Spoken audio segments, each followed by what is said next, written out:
बातमी देहूमधून आहे। देहू नगरीतून संत तुकाराम महाराजांच्या पालखीचा प्रस्थान सोहळा आता सुरू झाला। मुख्यमंत्री देवेंद्र फडणवीसांनी दुपारी तुकोबांच्या पालखीचं दर्शन घेत पूजा देखील केली। आता प्रस्थान झाल्यानंतर भाविकांची मोठी मांदियाळी मंदिर परिसरामध्ये पाहायला मिळते। की जगद्गुरू तुकाराम महाराज हे पंढरीचे निष्ठा। तर देहू नगरीमधून संत तुकाराम महाराजांच्या पालखीचं प्रस्थान आता झालेलं आहे।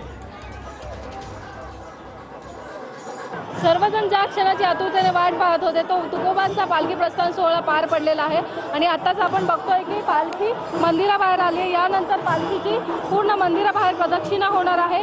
त्यानंतर ही पालखी आजच्या मुक्कामासाठी म्हणजे आजचा पहिला मुक्काम हा इनामदार साहेब वाड्यामध्ये असणार आहे। त्यानंतर उद्या पालखी अनगडशहा दर्ग्यामध्ये जाणार आहे। त्यामुळे हे एकतेचं प्रतीक मानलं जातं। हिंदू मुस्लिम एकतेचं हे प्रतीक आहे आणि त्यानंतर देहू मार्गे ही पालखी पुण्याकडे रवाना होणार आहे। कॅमेरामॅन अजयसह भाग्यश्री देशपांडे, TV9 मराठी।